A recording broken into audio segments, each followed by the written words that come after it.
Hello साथियों, मैं जया भारत जिला संत कबीर नगर से आप सबको हाथ जोड़ करके प्रणाम करती हूँ।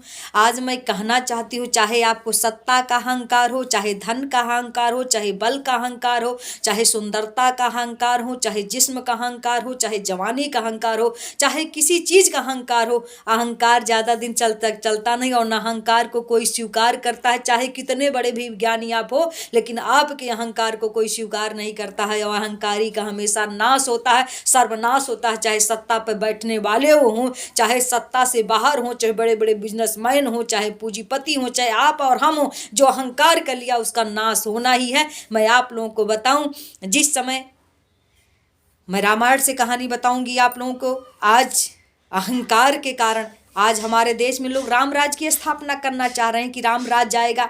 तमाम नारे हो रहे हैं कि राम राज्य की शुरुआत हो गई, राम राज्य की शुरुआत हो गई। अरे जहाँ पर रोडों पर नौजवान मरता हो, जहाँ खेतों में किसान तड़प तड़प के मर रहा हो, जहाँ पर आज आप हकीकत में देख रहे हैं, पहली बार ऐसा हुआ कि हिंदुस्तान के सरजमी पर जो एक टैक्सी चलाने वाला भी है वो भी रोडों पे खड़ा होकर के अपने अधिकार की मांग कर रहा है। उस देश में राम राज्य की स्थापना हो सकती है। अरे राम राज्य के लिए शरारत नहीं, शराफत की जरूरत होती है। विचारों की पूजा होनी चाहिए, आपका व्यवहार अच्छा होना चाहिए और शरारत नहीं, शराफत। जहाँ पर शराफत होती है वहीं पर राम राज्य का स्थापना होता है। यहाँ तो शरारत का ही शरारत बड़ा है और जो शरारत करेगा, जो अहंकार करता है, उसको भगवान कभी स्वीकार नहीं करते हैं। मैं आप लोगों का इसका ताजा उदाहरण दे रही हूँ, आप रामायण के माध्यम से देख लीजिए। जिस समय महाराज रावण जी जमीन पे पड़े हुए थे, और जब जमीन पे पड़े हुए थे तो बहुत बड़े ज्ञानी थे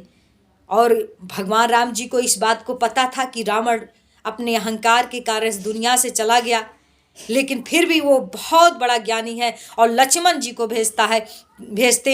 लक्ष्मण जी को भेजते हैं और कहते हैं कि जाओ लक्ष्मण, कुछ रावण से सीख लो, क्योंकि जहाँ पर अच्छी सीख मिले, कहते हैं उत्तम विद्या लीजिए जद्यम नीच बहोल, अब पढ़ो अफावन टौर में कंचन तजत न कोई। उत्तम विद्या चाहे जहाँ से मिल जाए आपको ले लेना चाहिए। वहाँ जाति धर्म मजहब परिवार और दुश्मनी नहीं देखा जाता है। तालीम लेने के लिए आप कहीं से भी ले सकते हो, क्योंकि तालीम और शिक्षा एक ऐसी चीज़ है जिससे दुनिया के लोग आपके सामने झुकते हैं। तो भगवान राम ने कहा कि जाओ उस तालीम को, उस शिक्षा को रावण महाराज जी से ले लो लक्ष्मण, जो सिर्फ वही जानता है।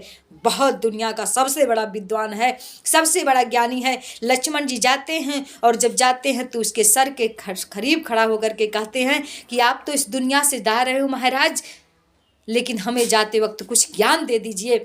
तो रावण महाराज जी ने कहा, तुम ज्ञान लेने योग्य नहीं हो, यहाँ से चले जाओ, हम तुमको ज्ञान नहीं दे सकते हैं। और जब लक्ष्मण अपने भाई के पास पहुँचते हैं, भगवान राम जी के पास, तो राम जी ने कहा, लक्ष्मण क्या हुआ, रावण ने क्या कहा? तो उन्होंने कहा कि रावण महाराज ने हमको ज्ञान देने से मना कर दिया। और जब इस बात को सुना भगवान राम ने कहा, तो कहा कि जा कर के क्या कहे, तो कहाँ खड़े थे? तो उन्होंने कहा, मैं उसके वो खड़ा सोए हुए थे और मैं खड़ा उनके सिरहाने खड़ा होकर के मैंने पूछा कि मुझे ज्ञान दे दीजिए, तो उन्होंने हमें मना कर दिया। राम जी ने कहा, तालीम लेने के लिए, शिक्षा लेने के लिए, ऊंचाइयों के शिखर के पाने के लिए आपको झुकना पड़ता है और सर के सामने नहीं, पैर के सामने खड़ा होना पड़ता है। जो झुकेगा वही कुछ पाएगा। अगर आज धरती के लोग पूजा करते हैं, क्यों करते हैं? क्योंकि धरती पर हम पैर रखते हैं, तो जहाँ पर पैर रख जाता है उसका पूजा होता है, उसको लोग सम्मान करते हैं, उसी की मान मर्यादा करते हैं। और रावण महाराज जी से शिक्षा लेना है तो पहले उनके सर के सामने नहीं, उनके पैर के सामने जाकर खड़े हो जाओ। लक्ष्मण फिर जाते हैं और पैर के सामने खड़े होकर कहते हैं, हमें कुछ ज्ञान दे दीजिए। तब वो कहता है, ठीक है लक्ष्मण, हम तुझको ज्ञान देंगे। रावण महाराज जी ने कहा, हम तुझे अब ज्ञान देंगे। हम बताना चाहते हैं कि आज मैं यहाँ रावण महाराज ने बहुत सारी बात बताई, लेकिन सबसे बड़ा कि रावण महाराज जी ने कहा कि मेरे पास सब कुछ था, तोप था, तलवार था, पलटन थी, सारी बड़ी सेना थी, पुत्र थे, औलाद थे, संतान थे, लेकिन आज फिर भी आज मेरे सामने कोई नहीं खड़ा है। क्यों नहीं खड़ा है? क्योंकि आज मैं दुनिया से जा रहा हूँ। इसका क्या कारण है? आज मेरे मैयत पर रोने वाले भी मेरे बेटे बेटियां नहीं हैं। इसका कारण यह है लक्ष्मण, क्योंकि मैं अहंकारी था।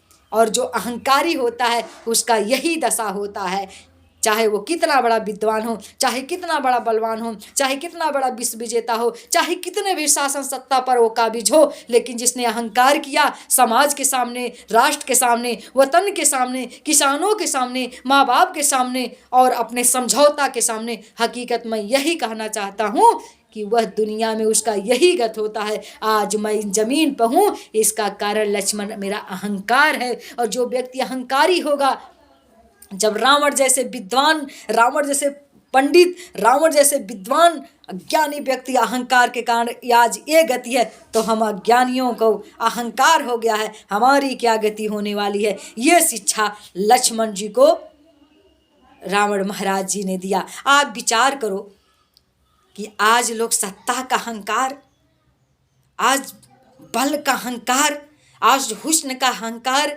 आज जवानी का अहंकार, अब पुत्र पुत्रियों, बेटी बेटा औलादों का अहंकार, डिग्रियों का औलाद, घमंड, इतने चीज़ों का लोग घमंड करते हैं, अहंकार करते हैं। बताओ, जब इतना बड़ा ज्ञानी विद्वान दुनिया का सबसे, जिसके दरवाजे पर यम कुबेर सूरज आकर पानी भरने का काम करते हैं, अहंकार के कारण आज जमीन पे पड़ा, उसके रोने वाला कोई नहीं है, तो हमारी आपकी क्या दुर्दशा होगी। इसलिए मैं कहना चाहती हूँ, जब इतने बड़े ज्ञानी पंडित रावण जी ज्ञानी होकर के अहंकार के कारण आज जमीन पर पड़े हैं, तो हम लोग तो अज्ञानी हैं और फिर भी अहंकार करते हैं, तो हमारी क्या हालत होगी। मैं यही कहना चाहती हूँ, अहंकार किसी चीज़ का नहीं होना चाहिए, केवल अगर होना चाहिए स्वाभिमान होना चाहिए और लोगों के आपके अंदर सम्मान होना चाहिए।